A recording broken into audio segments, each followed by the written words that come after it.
Take a step in the right direction with Lipton iced tea, available in a 1.5-litre bottle for you to enjoy at home every day.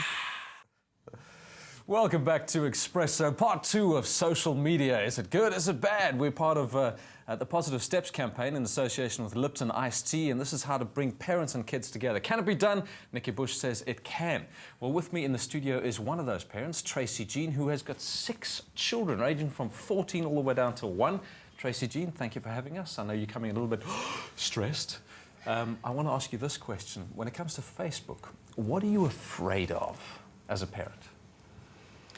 I think children being preyed on by the Evil strangers. And I think also inappropriate exposing of themselves. Okay.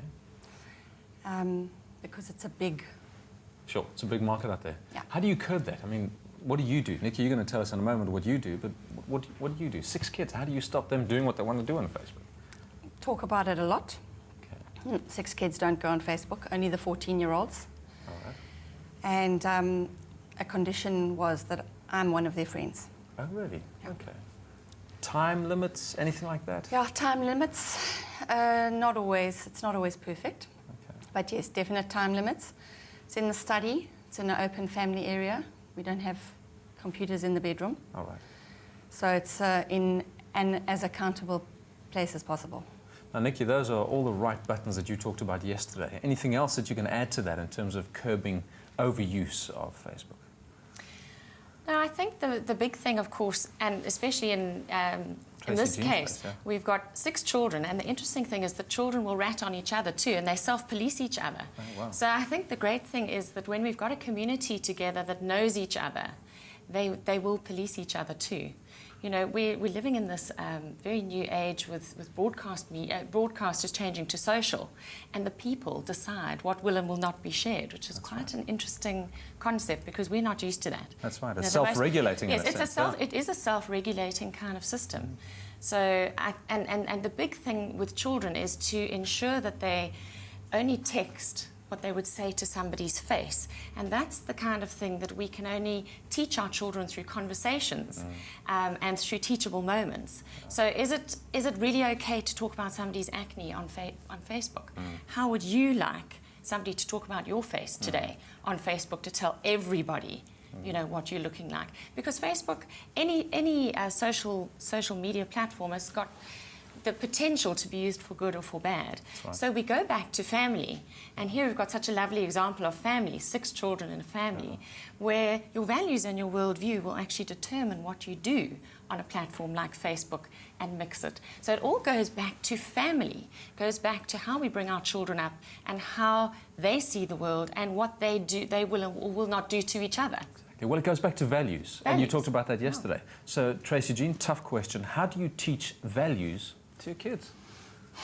From the very beginning. Okay. You need to know what your own values are. That helps. And, yeah, you know, parents teach them everything. You teach them how to say please and thank you and wipe the bottoms. It's a natural extension. It's what you talk about, the reason. You need to talk about the reason why you do things. Why are we well-mannered? What, you know, why do we do things the way we do? Yeah. And I think role modelling comes into that as well. Nikki, you want to comment on that? Because I know James Dobson said your parents will remember, your kids will remember maybe 3 things you've ever said. They'll never forget how you lived and your role Well, that's modeling. exactly what I was going to say. We are living with a very visual generation of children. They take in more cues from what they see than from what they hear, and the implication is that it's no longer a do as I say generation, it's a do as I do generation. They are watching, and we role model everything for them. So when it comes to things like social media and use of technology, if we're always hanging off the end of our phones, what does that say to our children about how we value our time with them?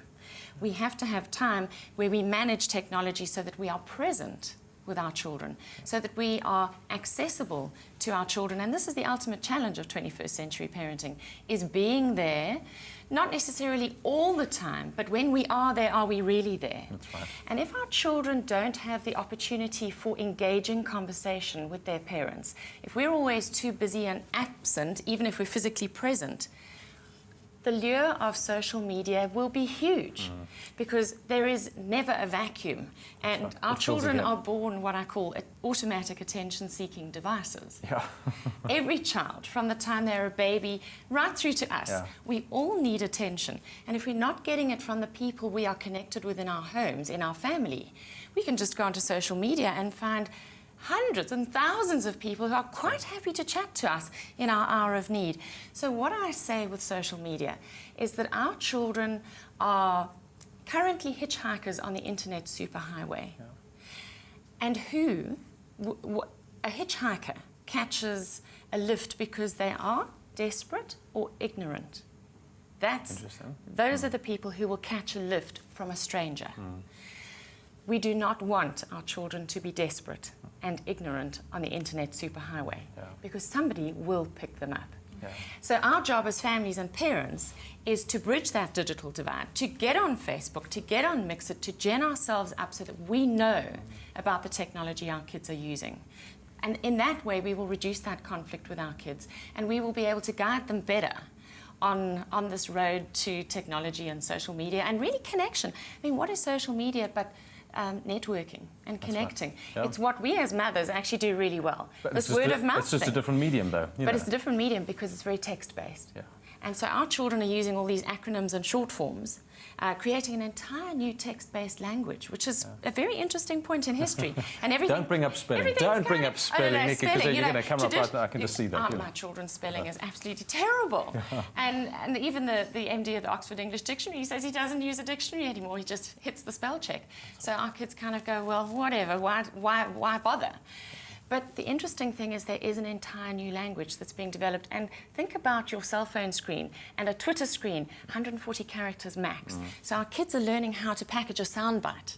As parents, we have to learn how to package a soundbite too, because our kids have like a 30-second attention span these days. And we've got to package this soundbite too, because we've just run out of time. One Nikki, mind, but yes. one body, and one reputation is one that more time. soundbite that we need to give our children in terms of protecting themselves on social media. You have one mind, one body, and one reputation. Brilliant. Nikki Bush, thank you so very much. Great insights. Tracy Jean, thank you for coming in, and strength to you. 6 kids, that's wonderful. Well done.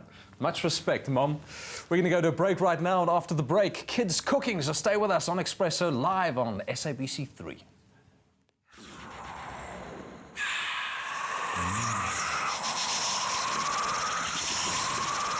Take a step in the right direction with Lipton iced tea, available in a 1.5 litre bottle for you to enjoy at home every day.